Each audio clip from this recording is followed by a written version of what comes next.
Hello everyone, I'm Kevin Nelson. Here's a look at what's going on this week in the news. We begin with news from the Vatican. On Easter Sunday in Pakistan, a terrorist bombing killed more than 70 people, including over 30 children, and injured more than 300, many of whom were Christians, spending the afternoon in a public park.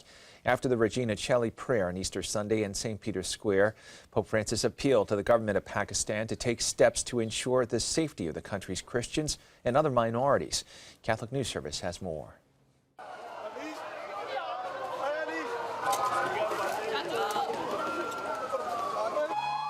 Ieri nel Pakistan centrale la Santa Pasqua è stata insanguinata da un esecrabile attentato che ha fatto strage di tante persone innocenti, per la maggior parte famiglie della minoranza cristiana, specialmente donne e bambini, raccolte in un parco pubblico per trascorrere nella gioia la festività pasquale.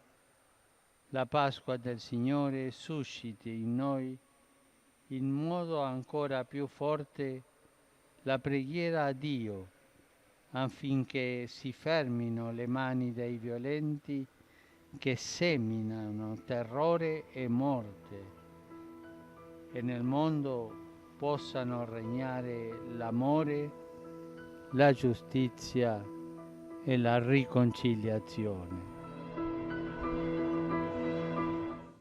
Jamaat-ul-Ahrar, a splinter group of the Taliban, said it carried out the attack and specifically targeted Christians celebrating Easter. Looking at news from around the world in their Easter messages, Catholic patriarchs of the Middle East are pleading for peace and urging the faithful to see the risen Christ as a sign of hope. Lebanese Cardinal Bakar Rai, Maronite Catholic Patriarch, said the world badly needs witnesses to the resurrection. He called for the resurrection of humanity, justice, and peace in his Easter message. Chaldean Catholic Patriarch Louis Sacco of Baghdad said the situation in this part of the world is exceptionally tense. The country is divided, parts of it still occupied by the Islamic State, and the most painful thing is seeing that every coalition is divided due to conflicts over interest in leadership. He called for serious dialogue, openness, and honesty to achieve national reconciliation, unity, partnership, and peace. In an Easter homily in Jerusalem's Church of the Holy Sepulchre, Latin Patriarch Fuad Tual said that, like the women who found Christ's empty tomb, Christians allow ourselves to be anxious, fearful of the emptiness and absence. But he said, let us not overcome by fear. And in Beirut, Syriac Catholic Patriarch Ignace Joseph III Yunin said peace today is what Christians of the Middle East really need and strive for. Syrian-born Melkite Catholic Patriarch Gregory III Laham in Damascus said in the face of the tragedies of the people of our Middle Eastern countries, especially in Syria and Iraq, we are all walking on the path of Golgotha.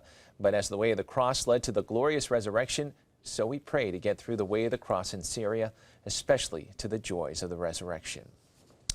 In news from around the country, Mother Angelica, founder of the Eternal Word television network, died Easter Sunday, March 27th, at the age of 92. She had been ill for a number of years after suffering 2 major strokes in 2001. A morning funeral mass will be celebrated April 1st by bishops and clergy from around the world. Following her funeral, Mother Angelica's body will be interred in the shrine's crypt chapel. Michael Warsaw, chairman and CEO of EWTN, released a statement saying that this was a sorrow-filled day for the entire EWTN family. He said Mother has always and will always personify EWTN, the network which she founded.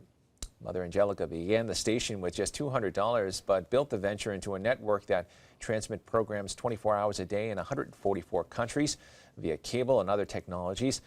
Mother Angelica was born in 1923 as Rita Rizzo in Canton, Ohio. In 1944, she joined her religious order and professed her solemn vows in 1953 as Sister Mary Angelica of the Annunciation. In 1962, she founded Our Lady of the Angels Monastery, a move she said was to fulfill a promise to Christ if she emerged from an operation able to walk. And finally in the news, a 200-year-old unique painting of the Sacred Heart of Jesus was stolen recently from San Francisco de Asís Church in New Mexico.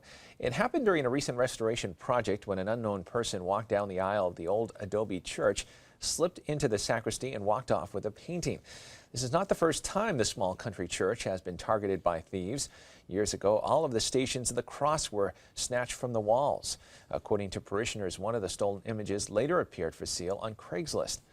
Built in 1839, the church sits on a hill surrounded by scenic green slopes in the rural town of Golden, at the base of the San Pedro Mountains in the Archdiocese of Santa Fe.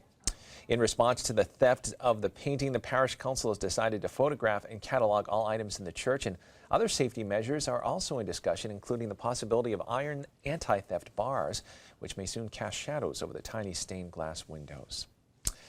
Well, that is all the information we have for you this time. I'm Kevin Nelson. Don't forget, you can keep up to date on Catholic news throughout the week with Catholic Newsbreak right here on the Catholic TV Network.